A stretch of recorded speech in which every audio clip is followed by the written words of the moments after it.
Very sorry to take her point. So welcome back to my channel. So ఈ reel ఏంటంటే I'm going to explain about the data structures. But the use of the data structures first. Let me clarify you. Let's compare with the real time example. So for example మనం తీసుకుంటే మీకు Pushpa 2 release అయినప్పుడు ఒక incident జరిగింది. ఒక lady చనిపోయారు. So అక్కడ అసలు ఎందుకు చనిపోయారు మీరు అనలైజ్ చేశారు అసలు? దాన్ని మనం అనలైజ్ చేస్తే అక్కడ హ్యూజ్ క్రౌడ్ ఒకేసారి బయటికి వెళ్ళిపోయారు. సో అక్కడ తను కింద పడిపోవడము, తొక్కిసలాట్లో చనిపోయారు. సంథింగ్ జరిగి మొత్తం చనిపోయారు because of the huge crowd only. అసలు అక్కడ హ్యూజ్ క్రౌడ్ ఎలా ఫామ్ అయింది అంటే అక్కడ ప్రాపర్గా మెయింటెనెన్స్ లేదు.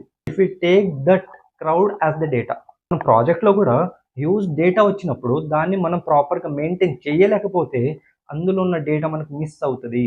వి can't maintain the data properly without the data structures. ఒకవేళ అక్కడ పుష్ప 2 మూవీ దగ్గర క్యూ అనే ప్రాసెస్ అక్కడ ఫాలో అయ్యి ఉంటే అక్కడ ఆ సిచ్యువేషన్ రాకపోయేది. సో అలాంటి సిచ్యువేషన్ రావద్దు అంటే we should have to use the data structures. I hope you got the point.